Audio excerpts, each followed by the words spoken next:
Hospital पहुंच जाता है।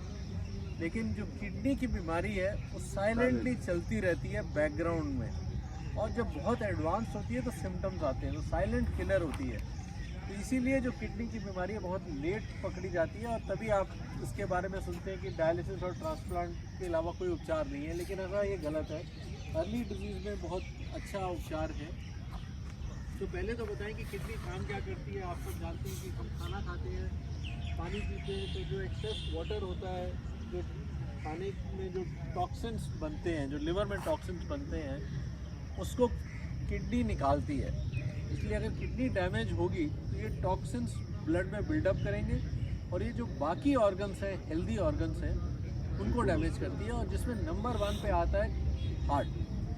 ये स्टडीज़ आई हैं कि अगर हम सारे हार्ट के मरीज़ों को देखें तो उनमें आधे 50 to 70% को अंडरलाइन किडनी डिजीज़ होती है। वो कहते हैं कि हार्ट डिजीज़ की वजह से उसको प्रॉब्लम हुई, लेकिन root cause of heart disease था किडनी डिजीज़। तो अभी हाल ही में वर्ल्ड हार्ट डे निकला, तो हमने उसमें जो इंडियन सोसाइटी ऑफ नेफ्रोलॉजी है, सारे इंडिया के जो किडनी डॉक्टर्स हैं उसका मैं प्रेसिडेंट भी हूँ, तो हमने एक कैंपेन शुरू किया है to save your kidneys to protect your heart. कि अगर आपने हार्ट डिजीज़, अपने हार्ट को प्रोटेक्ट करना है तो किडनी की बीमारी से बचे रहें, क्योंकि जैसे जैसे किडनी की बीमारी बढ़ती है, जो हार्ट डिजीज़ के आंकड़े वो बढ़ते जाते हैं। किडनी की बीमारी के 5 स्टेजेस होते हैं। जैसे नॉर्मल होता है 100% किडनी फंक्शन, और अर्लीस्ट स्टेज में किडनी फंक्शन 90 to 100 होता है, लेकिन यूरिन में प्रोटीन लीक आ जाता है। इसी तरह स्टेज 2 होती है, स्टेज 3, स्टेज 4, और इसको पास में करना होगा सर। हेलो,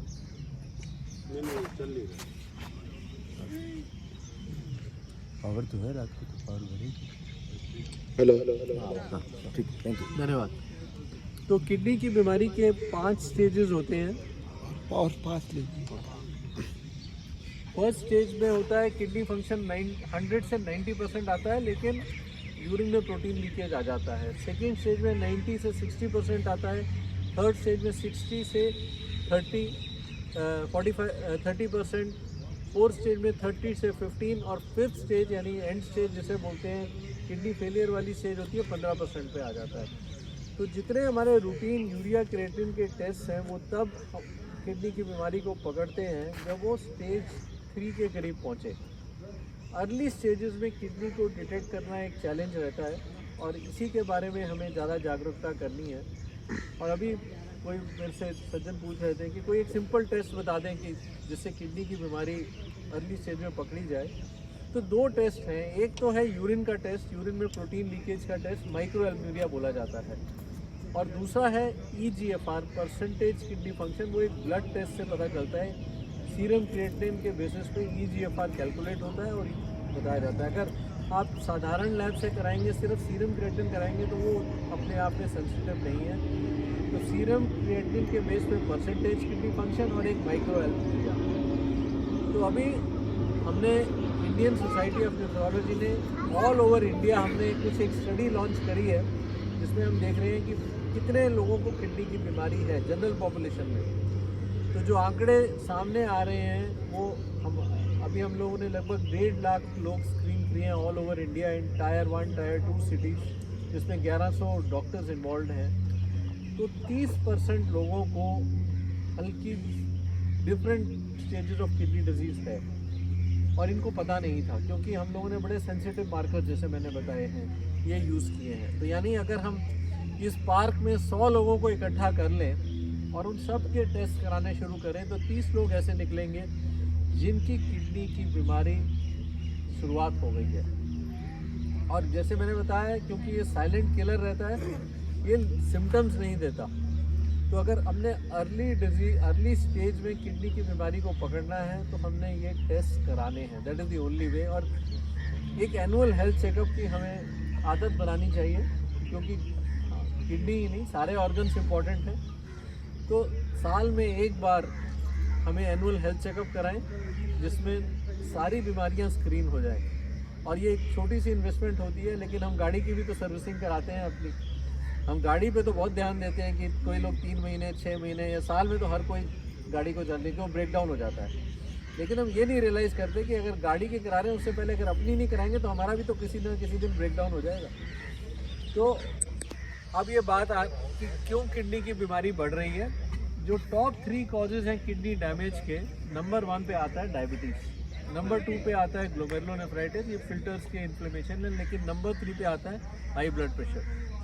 और ये डायबिटीज़ और हाई ब्लड प्रेशर ये लाइफस्टाइल डिजीज़ है और आप सब लोग जानते ही हैं कि बहुत तेज़ी से बढ़ रही हैं। इंडिया में आज की डेट में second largest number of diabetes patients हैं ऑल ओवर द वर्ल्ड और आने वाले सालों में जो आंकड़े बता रहे हैं कि नंबर 1 पे आ जाएगी इंडिया और ओवरटेकिंग चाइना। ये कोई बहुत अच्छी खबर नहीं है, लेकिन इसी वजह से क्योंकि डायबिटीज़ किडनी को डैमेज करती है, हाई ब्लड प्रेशर किडनी को डैमेज करती है और जब ये दोनों हो जो अक्सर होते हैं तो ये डैमेज कई गुना बढ़ जाता है। तो इसीलिए किडनी की बीमारी तेज़ी से बढ़ रही है। तो किन किन लोगों को रेगुलर स्क्रीनिंग करनी चाहिए। अब हम ये नहीं कहते कि कोई 20 साल का लड़का है उसको भी एनुअल हेल्थ चेकअप कराइए। हाँ, एक बार स्कूल एंट्री पे होना चाहिए, बट एक हाई रिस्क स्क्रीनिंग के ऊपर रिसर्च हुई है कि किन लोगों को ये साल में एक बार चेकअप कराना बिल्कुल ज़रूरी है। तो उसमें नंबर 1 पे आता है डायबिटिक पेशेंट्स, क्योंकि डायबिटीज़ कॉमनेस्ट कॉज है किडनी डिजीज़ का। नंबर 2 पे आता है हाई ब्लड प्रेशर। नंबर 3 पे आता है कि अगर आपको हार्ट डिजीज़ हो चुकी है तो आप ये बहुत चांसेस हैं कि आपकी किडनी वीक होगी। नंबर 4 पे एज मोर देन 40 ईयर्स, फिर तो साल में एक बार आपने कराना ही कराना है।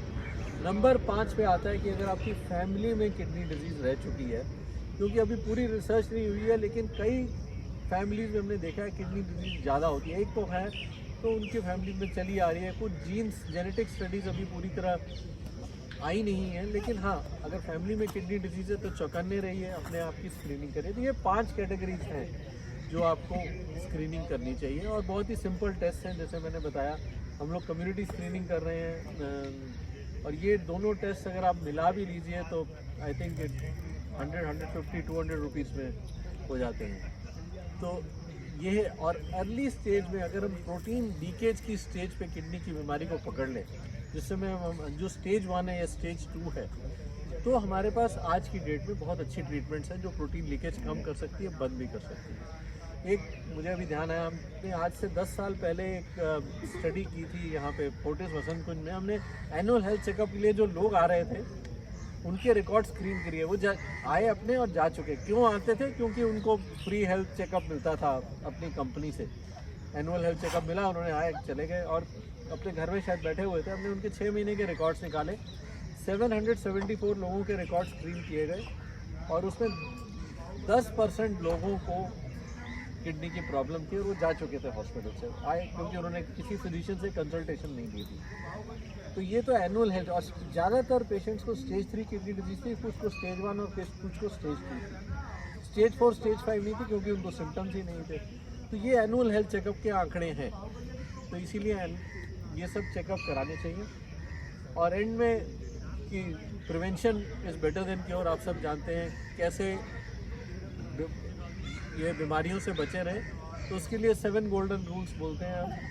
नंबर 1 पे कि अगर आपको शुगर है तो शुगर का चेक कराएं और शुगर को कंट्रोल में रखें, बहुत टाइट कंट्रोल में रखें, क्योंकि शुगर भी एक साइलेंटली प्रोग्रेस करता है और 100 में से 50 से 60 लोगों को किडनी की बीमारी हो जाती है। नंबर 2 पे अगर आपको ब्लड प्रेशर है तो ब्लड प्रेशर को अच्छा कंट्रोल में रखें। वो पुराने फार्मूले के एज प्लस XYZ जो बहुत लोग आगे मेरे से पूछते हैं वो सब गलत है। आज की डेट में नॉर्मल ब्लड प्रेशर 120/80 है। थोड़ा रिलैक्सेशन है कि 130 तक जा सकते हैं, बट एनीथिंग मोर देन 130 वो दवाइयों से ट्रीट करते हैं। 120 से 130 में लाइफस्टाइल मेजर्स इम्प्लीमेंट करने चाहिए, मैं बताऊंगा आपको। नंबर 3 पे ये है कि अगर आप धूम्रपान करते हैं तो इमीडिएटली स्मोकिंग बंद करें, क्योंकि smoking is a poison for heart, poison for kidneys, poison for lungs, for the entire body. Number 4 पे please avoid self medication. Self medication में बहुत सारे जो common allopathic medicine self medication से किडनी डिजीज से लिंक्ड है। Number 1 पे pain killers हैं। नंबर 2 पे ये एसिडिटी की ड्रग्स हैं, ओमेप्राजोल, पेंटोप्राजोल। लोग सोचते नहीं हैं कि घर में पड़ी होती है, खा लेते हैं, लेकिन जो स्टडीज़ आई हैं ये दोनों अगर लंबे अरसे तक लें तो किडनी को डैमेज करती हैं। तीसरे नंबर पे मैं बताऊंगा कि जो अनसाइंटिफिक अनवैलिडेटेड थेरेपीज़ हैं, आपके पड़ोसी ने बताया, आपने टीवी पे देख लिया, टीवी पे आजकल स्पॉन्सर्ड प्रोग्राम्स की कोई कमी नहीं है, वो क्यों फ्री में आके अपना टाइम दे रहे हैं। वो दवाइयाँ जो अल्टरनेटिव सिस्टम ऑफ मेडिसिन हैं उसमें पूरी अभी रिसर्च नहीं हुई है। मेरा कोई हमारा उनके साथ कोई वो नहीं है, लेकिन आप एक एंटीबायोटिक खरीदिए, एंटीबायोटिक की पत्ता निकालिए, साथ एक लीफलेट निकलेगा, उस लीफलेट पे देखिए, वो आपको 10 साइड इफ़ेक्ट बता देते हैं। तो हमें मालूम है हमें क्या मॉनिटर करना है। क्यों हुआ ये? क्योंकि ये कम्युनिटी स्टडीज़ हुई। एंटीबायोटिक पहले एनिमल्स में दी गई, फिर हेल्दी वॉलंटियर्स में दी गई, फिर पेशेंट्स में दी गई। ऐसी studies alternative system of medicine में आज तक नहीं की गई है। और मेरा ये उनसे रिक्वेस्ट हमेशा रहता है हम लोगों का कि भाई आप करिए, आप अपना लीफलेट दीजिए ताकि हमें पता चले कि क्या बीमारी है। अभी एक 2 दिन पहले जो मंगोलियन हाई कमीशन के एम्बेसडर थे मेरे पास आए, उनकी प्रोटीन लीकेज हो रहा था, तो हम लोगों ने उनकी किडनी बायोप्सी करी, हमें देखा कि कोई दवाई से एलर्जी